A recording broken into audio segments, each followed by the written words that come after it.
Hi అండి. ఈరోజు మన ఛానల్లో చికెన్ ఫ్రై ఎలా తయారు చేయాలో చూద్దాం. ముందుగా చికెన్ శుభ్రంగా కడిగి పక్కన పెట్టుకొని అందులో కొంచెం రాళ్ళు ఉప్పేసేసి బాగా ఉడికించుకోవాలండి. బాగా ఉడికించిన తర్వాత మనము ఒక ప్యాన్ తీసేసుకొని ఆయిల్ హీట్ చేసేసి అందులో మనం ఉడికించి పెట్టుకున్న చికెన్ వేసేసి బాగా ఫ్రై చేయాలండి. చికెన్ బాగా ఫ్రై అయిన తర్వాత మనము అందులో కట్ చేసి పెట్టుకున్న ఆనియన్స్ వేసుకోవాలండి. ఆనియన్స్ కూడా ఫ్రై అయిన తర్వాత కొంచెం కరివేపాకు వేసేసుకొని కరివేపాకు కూడా ఫ్రై చేసేసుకొని మనం ఫ్రెష్గా దంచి పెట్టుకున్న అల్లం వెల్లుల్లి పేస్ట్ కూడా చికెన్ ఫ్రైలో వేసేసి బాగా వేయించుకోవాలి.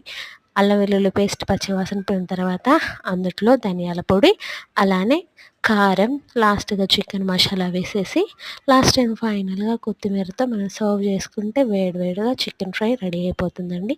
చికెన్ ఫ్రై చాలా టేస్ట్గా ఉంటుందండి, చాలా ఈజీ కూడా అండి. ట్రై చేయండి, మీ అందరికీ తప్పకుండా నచ్చుతుంది. మేము అలానే మన ఛానల్ని లైక్ చేయండి, షేర్ చేయండి, సబ్స్క్రైబ్ చేసుకోండి. ఇది అందరూ చికెన్ ఇష్టపడతారు కదండి. ఒకసారి మీరు కూడా ట్రై చేయండి మర్చిపోకుండా. ఇంకా మరెన్నో కొత్త వీడియోస్తో మళ్ళీ నేను మీ ముందుకు వస్తానండి, ఈజీ రెసిపీస్తో. మన ఛానల్ని సబ్స్క్రైబ్ చేసుకోండి మర్చిపోకుండా.